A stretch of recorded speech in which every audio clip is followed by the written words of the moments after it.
ఉన్నాడో నేను చేయుచున్న క్రియలే తండ్రి నన్ను పంపుచున్నాడని నన్ను గురించి సాక్ష్యం ఇచ్చుచున్నవి.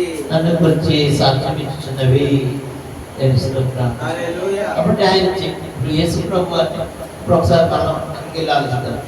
ఆ పుట్టుకున్న వారిని అక్కడ పెట్టబడ్డాడు అతను అంటే అర్థం ఏంటి చెప్పండి. అతను అక్కడ పెట్టబడ్డాడు.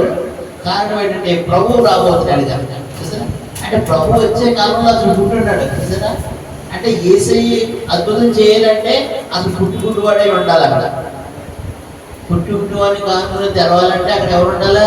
పుట్టుకుంటువాడే ఉండాలి అక్కడ. అప్పుడు ఆయన తెరవగలని ఆయన లోకానికి నిరూపిస్తాడు. అంటే ప్రభువు నిమిత్తం అతను పుట్టాడు. ఎలా పుట్టాడు? పుట్టి గుడ్డివాడిగా పుట్టాడు.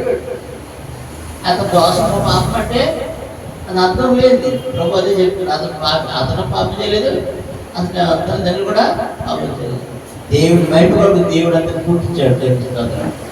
అది మీ మనం కూడా ఎప్పుడైనా మీకు ఏ ఇబ్బంది వచ్చినా ఇది ఏసే మైండ్ దేవుడు ఇచ్చాడు అనుకోండి. అంతేగాని మీరు ఏదో చేసుకొని బాధపడిపోయి లేక ఇంట్లో కొంత ప్రజలకి చేస్తాడు, వాళ్ళు చేశారు వీళ్ళు చేశారు అంటారు.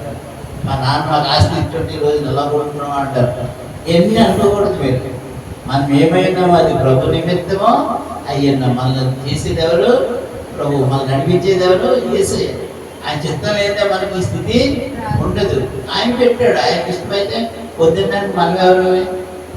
ఆయన ఏది ఇచ్చినా దాన్ని స్వీకరించి అంగీకరించి ప్రభా నీకు వందనాలు, నేనున్న స్థితిలో నీ కొరకు నేను ఏం చేయాలి, నువ్వు నన్ను నడిపించాను.